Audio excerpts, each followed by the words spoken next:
Continues. All right, Rach, we'll see you in a few minutes. Transportation projects popping up all over the state.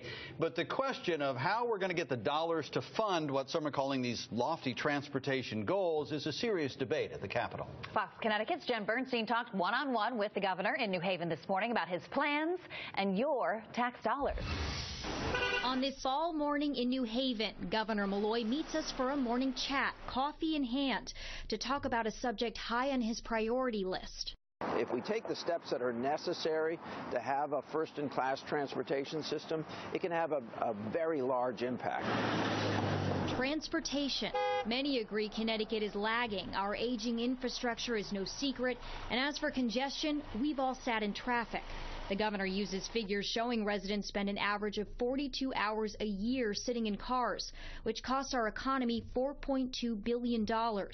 New Haven, sitting beside the interchange of 91 and 95, could benefit from improvements, according to its Deputy Economic Development Director. Speeding their travel through the state encourages them to stop off for lunch or to shop or take in a recreational event. But since the governor laid out his aggressive 30-year transportation plan, he's faced pushback. It does come with a $100 billion price tag.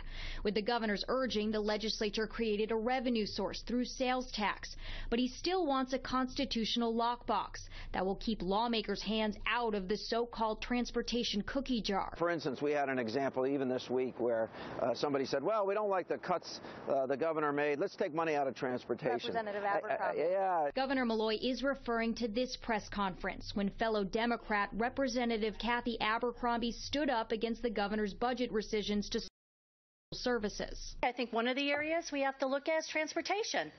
We put a lot of money in there. Exhibit A on why we have to have a lockbox. Republicans are on a similar page to Malloy that transportation funds should be protected. Malloy will need their backing if he wants his next plan to work, directly asking voters if they want a lockbox, which would require a constitutional amendment. He wants the question put on the 2016 ballot. Presidential election, highest turnout. Let the people of Connecticut decide whether they want to have a lockbox. A goal the governor hopes is not just coffee talk on this autumn morning. In New Haven, Jen Bernstein, Fox Connecticut. And here's more now on major transportation projects currently underway in Connecticut. More than $600 million has been designated to double-track the rail line from New Haven to Enfield, which will allow for an increase in round-trip service on the new commuter line.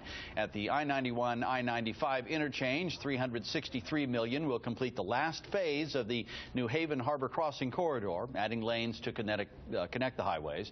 And in Stratford, $259 million will be spent to replace the Moses Wheeler Bridge. It's one of the longest and most heavily traveled bridges in Connecticut.